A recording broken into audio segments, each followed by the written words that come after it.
कराची में डाकू बेलगाम, गुलबहार में डकैती मजामत पर पुलिस एहलकार जख्मी हो गया।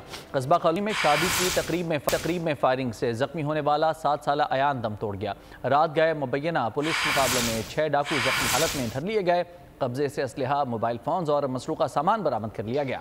कराची में डाकू राज, मुश्किल में आ गई शहरियों की जान। गुलबहार में डकैती मुज़ाहमत पर पुलिस एहलकार जख्मी हो गया। पुलिस के मुताबिक वाक़े के वक्त एहलकार सादा कपड़ों में था। कस्बा कॉलोनी में शादी की तकरीब में फायरिंग से जख्मी होने वाला 7 साल अयान दम तोड़ गया। लांडी लेबर स्क्वायर के करीब अंधी गोली लगने से एक शख्स जख्मी हो गया। मच्छर कॉलोनी में नदी किनारे 6 साल बच्चे की लाश मिली। कराची के मुख्तलिफ इलाकों में पुलिस और डाकू आमने सामने आ गए। गुलशन इकबाल, कटी पहाड़ी, सिविल लाइन और माड़ीपुर मच्छर कॉलोनी के करीब से 4 डाकू जख्मी हालत में धर लिए गए। 3 साथी फरार हो गए। मुलजिमान से असलहा, मोबाइल फ़ोन्स और मोटरसाइकिल बरामद कर ली गई। ख्वाजा अजमेर नगरी के करीब से 2 डकैत जख्मी हालत में पकड़े गए। मुलजिमान ने दौरान तफ्तीश जुर्म का एतराफ़ कर लिया।